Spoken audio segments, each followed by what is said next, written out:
거룩하신 하나님, 찬송 가운데 임재하심을 감사합니다. 지금 이 시간 성도들의 마음의 문을 활짝 열어주시기를 간절히 소원합니다.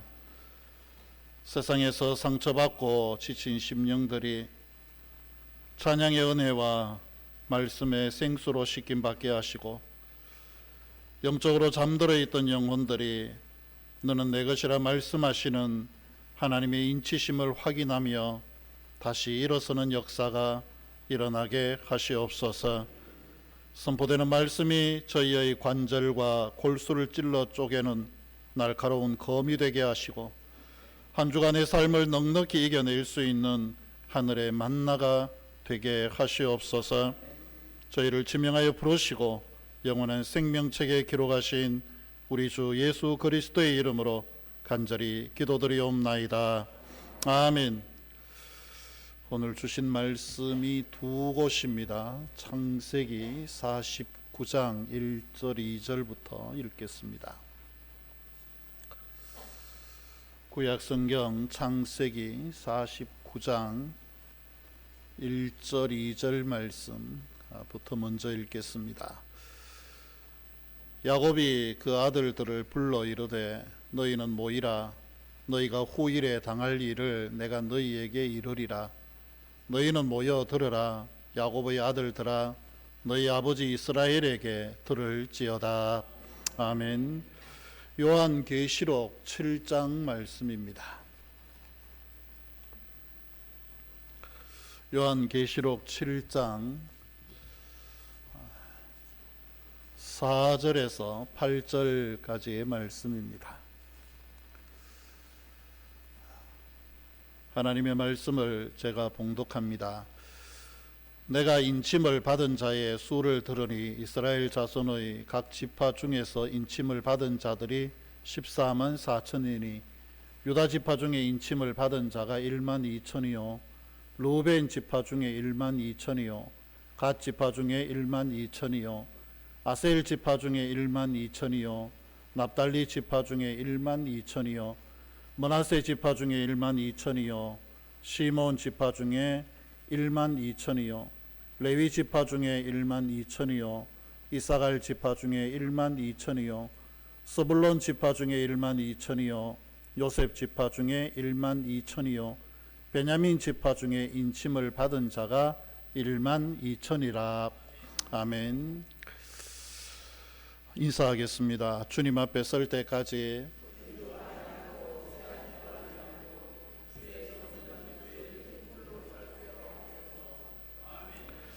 우리의 유일한 구원자는 예수 그리스도이심을 믿으십니까? 오늘 우리가 죽어도 하나님의 나라에 가게 될 것을 확신하십니까? 믿음의 고백대로 우리 안에 이루어지기를 축복합니다. 설날이 다가와서 가기도 하고 오기도 하고 숫자가 찬양대가 걱정이 됐는데 오늘 일당 100이어서 참 감사합니다. 오늘 짜장밥을 2그릇 드시기를 바랍니다. 영화 황산벌에 보면 계백 장군이 이제 나라가 망하겠다 생각을 하고 왕이 네가 가서 신라군을 좀 맞아서 네가 좀 막아줘야겠다. 그러니까 이게 계백 장군이 상황을 보니까 영 신라가 그늘이고 온 군대가 5만 명이고 자기는 다 끌어모아 봐야 결사대 5천 명인데 싸움이 될 것 같지가 않아서 이제 망할 것 같은 느낌이 들었거든요. 그래서 혹시나 가족들을 남겨두고 가면 그래도 계백 장군의 아내요 또 자식들이라 그러면 신라가 대접은 고사하고 선전거리로 충분히 활용할 수 있겠다, 뭐 그런 생각이 들지 않았을까요? 그래서 가족들을 다 불러놓고 이제 죽여버리려고 합니다. 약을 갖다가 놓고, 영화에서 그렇습니다. 약을 놓고 먹어라. 그러니까 이 계백 장군의 아내가 한사코 거절을 합니다. 전쟁터를 돌아다니다가 집에 들어와서 만든 것은 새끼밖에 없는데, 그런데 이제는 와서는 또 약 먹고 죽으라고 그러냐, 그러면서 발악을 해요. 그런데 계백 장군이 그 아내의 이야기를 듣고 딱 한 소리를 합니다. 이 사람아, 호랑이는 죽어서 거죽을 남기고 사람은 죽어서 이름을 남긴다 하지 않는가? 그거 먹고 먼저 가소. 뭐 그렇게 이야기를 해요. 그러니까 이 계백 장군의 아내가 아주 제가 봐서는 참 오묘한 말을 남편에게 합니다. 뭔 소리를 그런 식으로 시부리는가? 사람은 이름 때문에 뒤지고 호랑이는 거죽 때문에 뒤진다. 제가 봐서 그게 맞는 것 같아요. 호랑이에게 가죽이 아름답지 않았다면 굳이 죽어야 될 이유가 없지 않나. 사람이 자기 이름을 소중하게 생각하지 않는다면 그 이름만 내려놓으면 사실 뭐 되는데 말이죠. 이 이야기가 뭐 남처럼 그냥 흘러온 이야기처럼 뭐 그렇게 영화에서 만들었으니까 그렇다라고 보지만 사실 사람에게 이름이라는 게 굉장히 소중하거든요. 왜냐 그러면 이름은 허투루 함부로 짓지 않습니다. 대부분 뭐 성경에 있는 우리야 성경에 있는 이름이라든지 그 의미들을 담고 짓기도 하고 그러지만 예전에도 이름은 장명의 법이 원칙이 따로 있습니다. 그래서 획이 얼마나 되어야 되고 그리고 또 각 집안에 따라 가지고 내려오는 돌림자가 있습니다. 뭐 이게 뭐 태자가 되든지 배자가 되든지 뭐 그런 식으로 이렇게 다 돌아가는 방식들이 있어요. 그래서 어른들이 거기에 맞춰 가지고 최대한 이름을 이렇게 맞추어서 짓게 되어집니다. 그렇게 이름을 지어줄 때에는 우리가 부모로부터 선물을 받는 거죠. 이름이라는 선물을 받는데 그 선물이라는 것은 결국 알고 보면 부모가 너는 이렇게 살았으면 좋겠다. 네 인생은 앞으로 이렇게 조금 환해졌으면 좋겠다. 뭐 이런 의미들을 그 속에 담고 있습니다. 근데 태어날 때 받은 이 이름의 선물이 세월이 지나면서 이제 거기에 조금씩 따라 붙는 것들이 있어요. 그게 삶의 흔적이라는 겁니다. 어떤 사람의 이름 뒤에는 굉장히 소중하다, 귀하다, 참 아름답다 이런 이름을 이제 뒤에 따라오는 사람이 있고 또 경우에 따라서는 아유 왜 저러나 에이 나쁜 사람 못 믿을 사람 뭐 이런 이름들이 그 뒤에 여전히 따라오기도 하거든요. 결과에 따라 가지고 인생의 어떤 마지막 순간에 그의 이름 뒤에는 반드시 삶의 흔적이라는 게 따라오기 마련입니다. 이순신 장군에게는 위대한 우리나라의 뭐 방패가 되어준 아주 그런 이름이 영원히 따라오고 뭐 여러 가지로 각자의 삶에 따라 가지고 그 결과에 따라서 좋게 이름이 기록되기도 하고 좋지 않게 이름이라는 것이 기록되어지기도 합니다. 오늘 구약 성경 우리가 창세기 49장에 원래 이제 끝까지 다 읽어야 됩니다. 끝까지 다 읽어야 되는데 1절, 2절 대표만 읽었거든요. 그 49장의 내용이 이제 야곱이 죽을 때가 임박한 거예요.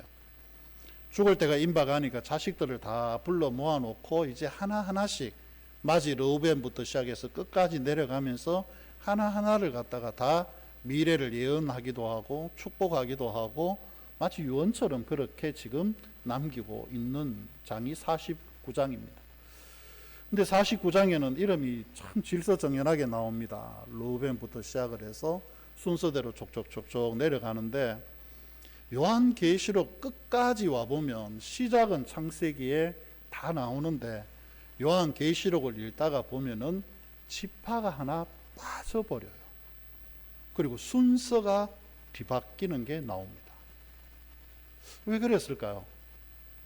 우리도 여러분 순서가 뒤집어지면 어떻게 됩니까? 이거 난리가 나는 문제들이 종종 있거든요. 노예를 가도 출석을 부를 때 대체적으로 목사들은 전입순을 따집니다. 장로님들은 시찰별로 출석을 부르지만 그 시찰 내에서도 누가 먼저 임직했느냐가 순서가 되는 거예요. 이거 바꾸면은 대부분 일어나는 게 있습니다. 의장! 그거 잘못됐어요. 왜 그렇게 불러요? 다시 부르시오. 뭐 그렇게 이야기를 하기도 하고 그러거든요. 우리도 그렇지 않습니까? 이 집안에서 순서가 뒤바뀌면 안 된다고 요즘이야 그런 게 없지만 예전에는 맞이를 두고 차남이나 삼남이 먼저 장가를 가면 집구석 망할 꼴이라고 어른들이 혀를 끌끌 차고 안 된다고 막 그렇게 했던 적이 있지 않습니까? 이 순서라는 게 굉장히 중요해요. 창세기에는 일목요연하게 순서대로 쭉 형제들이 태어난 순서대로 등장을 하다가 요한계시록에 가면은 순서가 뒤집어지기도 하고 사라져버린 존재가 있기도 합니다. 왜 어떤 이름은 그렇게 사라져버리고 순서가 뒤로 밀려버리고 또 왜 어떤 이름은 새롭게 등장을 하거나 새롭게 사람들에게 더 좋은 이름으로 각인이 되고 있는 것일까? 우리가 이거 한번 오늘 좀 생각을 해 보면서 여러분들 가정들이 우리 지금 가문이 처해 있는 내가 가지고 있는 내 가족들이 큰 가문을 넘어서서 우리 가정이라고 하는 작은 울타리, 이 울타리가 어떤 위치에 지금 있는지를 한번 여러분 곰곰이 생각해 보셨으면 좋겠습니다. 먼저 우리가 유명무실한 이름이 되어버린 장남 르우벤을 한번 생각해 볼 필요가 있어요. 12지파의 시작이기도 하고 이 르우벤 자체가 굉장히 소중한 아들입니다. 딸을 많이 낳다가 그 다음에 6번째, 7번째 아들을 하나 낳으면 그 아들은 이미 태어나면서부터 효자 아니겠어요? 근데 이 르우벤이 아버지 야곱에게도 그렇고 엄마 레아에게도 그렇고 굉장히 소중한 아들이에요. 왜냐하면 레아가 여동생 라헬이 더 먼저 시집 갈 뻔했는데 아버지에 의해서 그냥 남편 야곱에게 먼저 시집을 간 여인 아닙니까? 이 눈이 어두워서 어떤 다른 이유가 있는지 모르지만 성경은 그냥 눈이 좀 그랬다고 이야기를 하는데 그것 때문에 남편에게 사랑을 받지를 못해요. 아무리 그래도 첫날 밤을 지났는데 아침에 눈 떠보니까 남편 야곱이 이 장인한테 가가지고 속았다고 그냥 되게 야단을 치거든요. 그러니까 이제 네가 우리 법은 순서 바꾸는 법이 없으니까 네가 그냥 7년도 고생해라. 그렇게 해서 둘째 라헬을 얻지 않습니까? 그 레아라는 여인 자체가 사실 알고 보면 굉장히 불행해요. 불행한 여인인데 하나님은 그 여인의 불행을 보시고 주신 아들이 르우벤입니다. 첫 아들이에요. 얼마나 귀하겠어요. 야곱은 외삼촌이라고 하지만은 장인 아닙니까? 그 장인 집에서 머슴 생활을 하거든요. 사실은 머슴 생활을 하면서 얻은 첫 번째 아들이에요. 그래서 야곱이 창세기 49장에 그 르우벤을 위해서 예언을 하고 축복을 할 때 너는 내 기력의 시작이었다. 쉽게 이야기하면 아버지에게 무한한 자부심이었고 힘이었고 내가 너만 보면은 힘이 불끈불끈 솟았다. 내가 너로 인해서 우리 장인 집에서 수십 년 고생할 수 있었다. 이런 의미들을 이 속에 담고 있는 그런 아들입니다. 그런데 르우벤이 한순간에 실수를 합니다. 어떤 실수를 하느냐 그러면 아버지의 첩하고 잠자리를 같이 해요. 나중에 커서. 그러니까 아버지 입장에서 얼마나 비참하게 배신감이 몰려왔을까요? 그리고 나중에 르우벤이 동생 요셉을 온전하게 지키지를 못해요.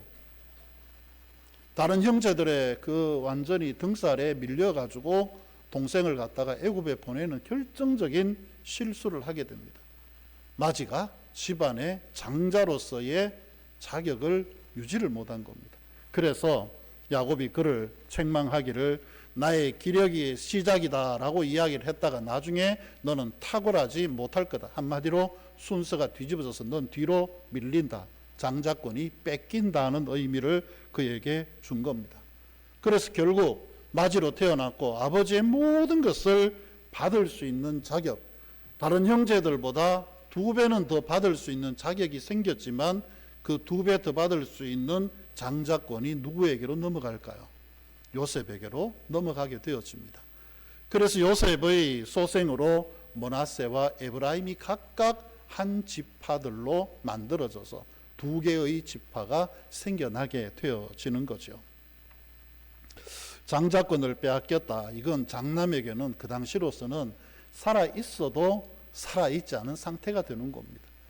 심지어 영적인 장자권, 메시아의 어떤 출생을 알리는 영적인 장자권, 통치권의 개념으로는 유다에게도 밀려버려요. 유다가 넷째 아들인데 넷째 아들에게도 밀려가지고 요한계시록에서는 유다가 제일 앞에 올라옵니다. 혈통적인 장자는 요셉이 이어받았고 2배를 더 받았으니, 지파가 2배 생겼으니 2배를 더 받은 겁니다. 그런데 영적인 장자는 메시아가 유다에게서 났으니 유다가 1번이 되어진 거죠. 요한계시록에서는 그래서 유다가 제일 먼저 등장을 하게 되어집니다. 근데 요한계시록에 보면 사라진 이름도 있어요. 누군지 아시겠어요, 여러분? 단 지파가 이름이 흔적도 없이 사라져 버립니다.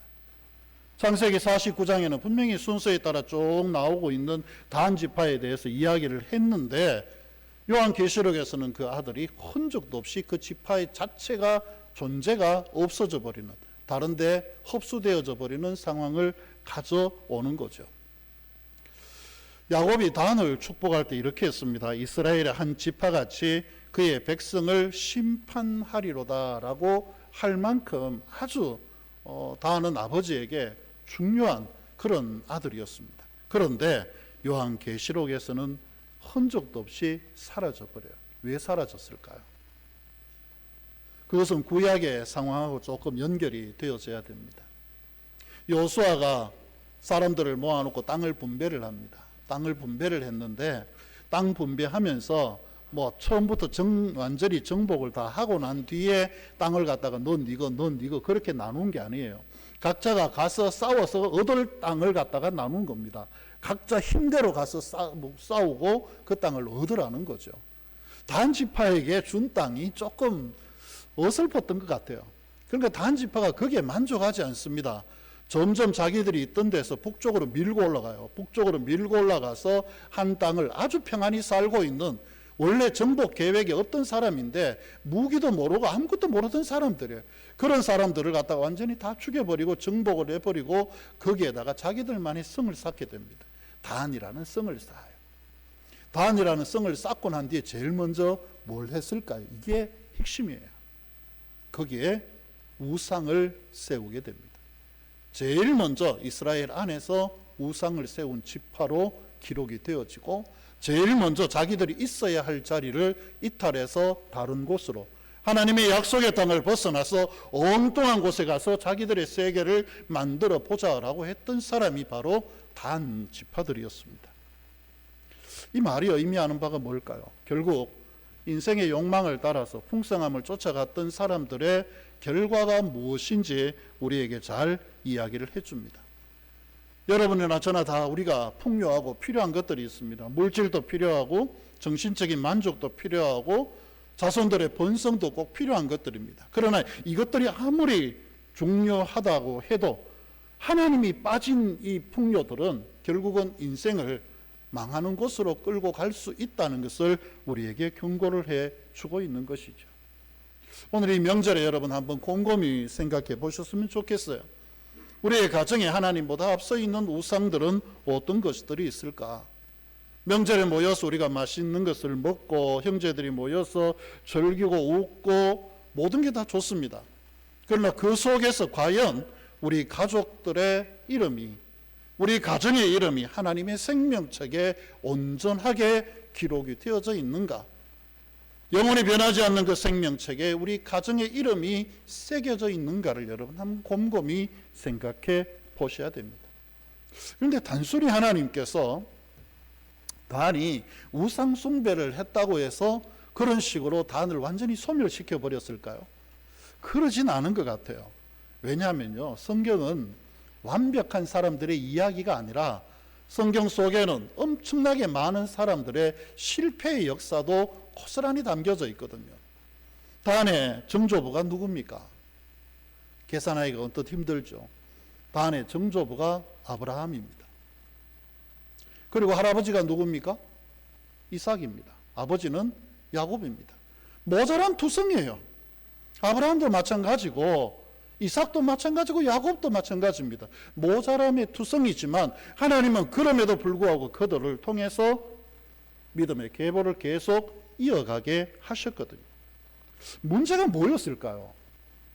뭐가 차이가 났을까요? 이거 생각해 보면 됩니다. 예수님을 십자가에 못 박히게 되는 그 상황에서 두 명의 중요한 제자가 등장합니다. 하나는 베드로고 하나는 가룟 유다입니다. 베드로는 예수님을 부인했습니다. 세 번째는 저주도 했어요. 도무지 내가 모른다. 그를 저주하면서 내가 모른다라고 부인을 했어요. 유다는 예수님을 은30에 팔았습니다. 은30은 그 당시에 노예 한 사람의 가치예요. 그걸 팔았어요. 근데 저주하고 부인한 것이나 예수님을 판 것이나 다를 바가 있을까요? 없습니다. 다 똑같아요. 50보 100보예요. 50보 100보예요. 그런데 그 사람들의 결정적인 차이가 뭐였습니까? 베드로에게는 새벽에 다구는 소리를 듣고 나가서 통곡하는 회개가 있었습니다. 그러나 유다는 결국 회개하지 못하고 자살이라는 비참한 방법으로 자신의 인생을 말아먹은 거죠. 르우벤 지파도 단 지파도 둘 다 실수할 수 있어요. 충분히 가능성이 있습니다. 우상 숭배할 수 있고 음란의 죄를 지을 수도 있고 흔들리고 넘어질 수 있는 자리예요. 그러나 그럼에도 불구하고 그들에게 기회가 있을 때에 하나님을 중심으로 다시 돌이키는 그 일을 그들이 하지 못한 겁니다.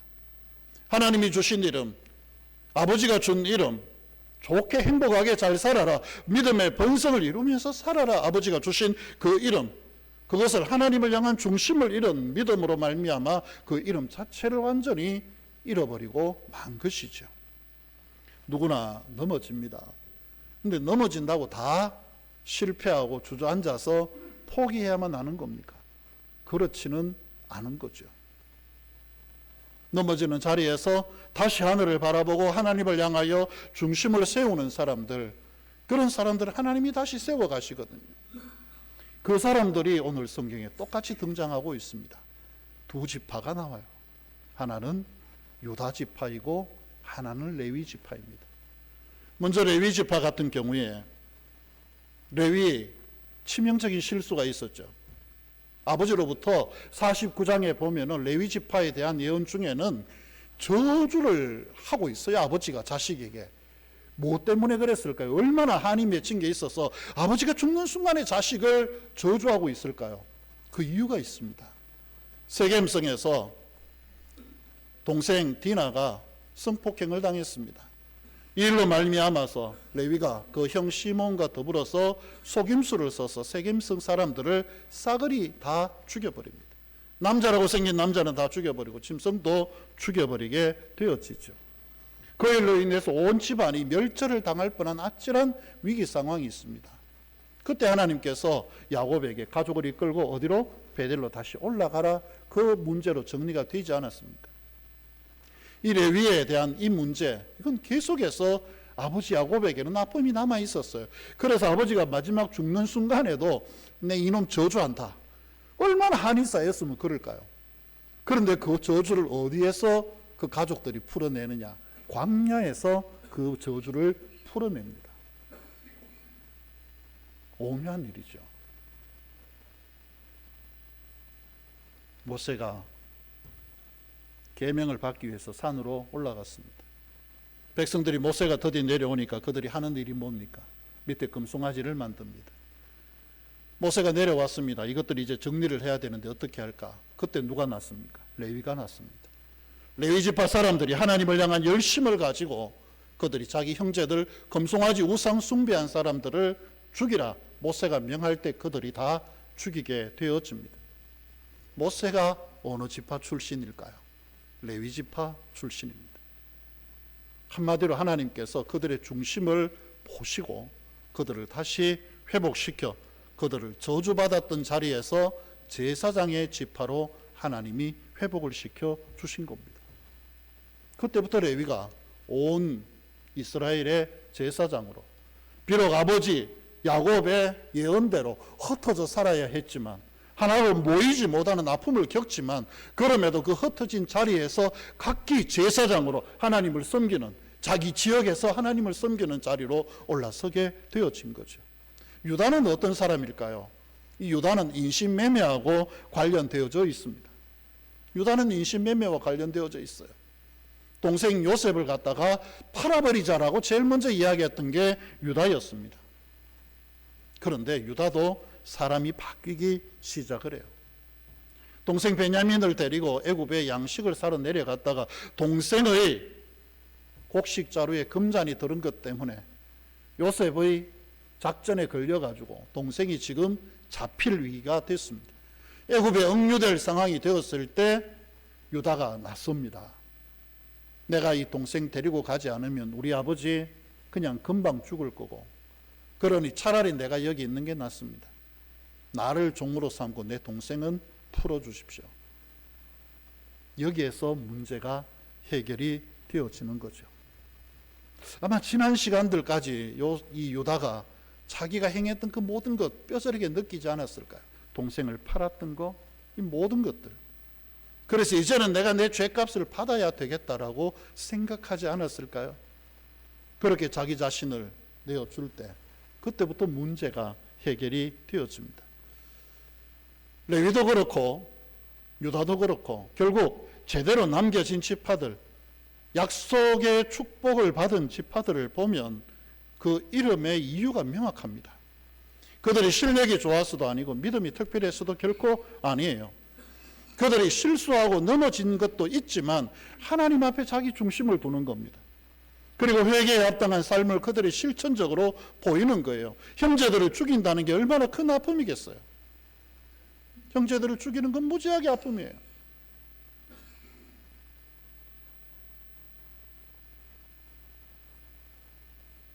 레위도 마찬가지고 유다도 마찬가지입니다.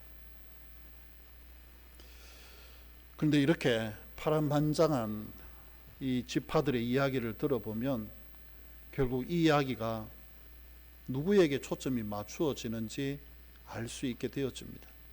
우리에게 누군가가 필요하다. 우리로 하여금 이 모든 상황을 극복할 만한 메시아가 필요하다는 사실을 우리에게 가르쳐 줍니다. 아버지 야곱의 예언대로 유다 지파에는 사자와 같은 존재가 등장을 합니다. 메시아 예수 그리스도가 유다 지파의 사자로 이 땅에 오시죠. 그렇게 오신 예수님을 르우벤처럼 정욕에 무너지고 마지로서의 제대로 온전한 자격을 갖지 못한 우리들에게도 오셔서 우리의 죄를 드러내시고 다시금 세워갈 수 있는, 새롭게 될 수 있는 은혜를 하나님은 허락해 주셨습니다. 단 지파처럼 우리에게도 욕망이라는 게 있어요.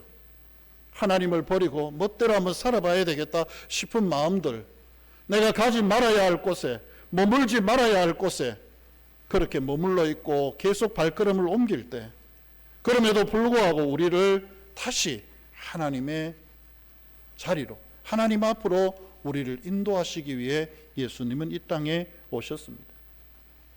제사장 레위 지파의 역할을 완성하시기 위해 예수님은 친히 십자가에 자신을 화목의 제물로 주셨습니다.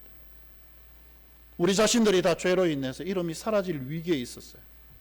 우리가 르우벤과도 같은 사람들이고 단과도 같은 사람들이고 모두가 다 없어질 수 있는 존재였어요. 레위 지파와 같이 우리 역시 성정이 포악하기도 하고 다른 사람의 생명을 가볍게 여기는 그런 사람들이기도 했습니다.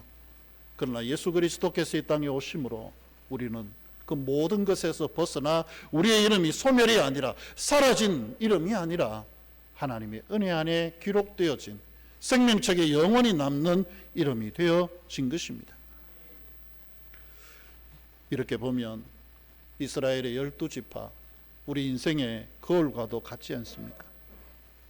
우리는 삶의 자리에서 여전히 흔들리고 세상을 먼저 볼 때가 얼마나 많습니까?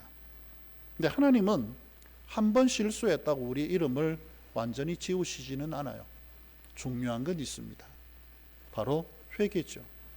지금 우리에게 필요한 것은 상한 심령의 회개가 필요하고 우리 영혼의 중심이 다시 하나님께로 옮겨지는 것입니다. 그 일을 위해서 예수님은 이 땅에 오셨고 십자가를 지셨고 저와 여러분을 위해 우리의 이름이 영원히 하나님의 생명책에 이름이 기록될 수 있도록 은총을 더하여 주셨습니다. 레위가 저주를 축복으로 바꾸듯이 유다가 자기 희생을 통해 왕의 계보를 이어가며 그의 이름이 영원히 메시아의 지파로 새겨진 것처럼 우리도 그리스도 안에 새롭게 우리의 중심을 하나님께 드리면 하나님은 우리를 변화시켜서 분명히 우리의 이름 또한, 우리 가정의 이름 또한, 우리 가문의 이름 또한 영원히 없어지지 아니할 생명책에 기록하여 주실 것입니다. 이번 명절 한번 곰곰이 가족들을 살펴보십시오. 우리 가족들의 이름이 지금 어디에 기록이 되어져 있는가? 세상이라는 사라진 이름입니까? 아니면 하나님의 마음에 담겨 있는 새겨진 이름입니까? 우리 모든 가정들이 주님의 생명책에 영원히 새겨진 복된 이름이기를 축복합니다. 기도하겠습니다. 거룩하신 하나님, 저희를 이 자리에 있게 하신 것은 저희로 하여금 새로운 삶을 위한, 주님 앞에 새겨진 이름으로 존재하기 위한 가치를 저희에게 주신 까닭입니다.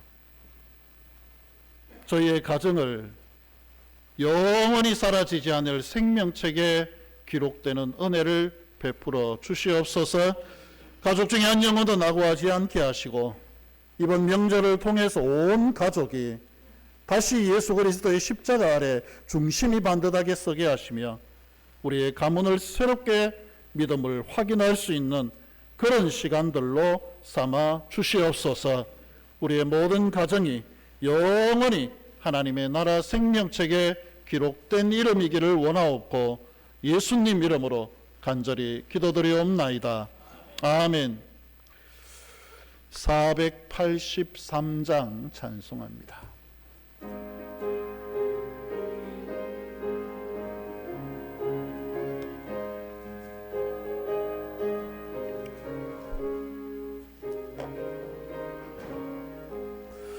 구름 같은 이 세상 모든 복의 영어 너는 분토같이 내어버리고서 오직 천국의 복을 사모하며 사니 구원받은 내 이름 기억소서. 주가 너의 보좌 앞에 너의 어린 양 생명책에 기록소서. 주여 보배 피로써 모든 죄 씻어서 나의 보존은 것을 씻어 밝히소서. 흰 눈보다 너에게 죄를 씻어서니 구원받은 내 이름 기록소서. 주가 너의 이름 보좌 앞에 너의 어린 양 생명책에 기록소서. 죄가 하나도 없고 아무 병도 없는 영원롭고도 맑은 천국 올라가서 주와 함께 그곳에 길이 살겠으니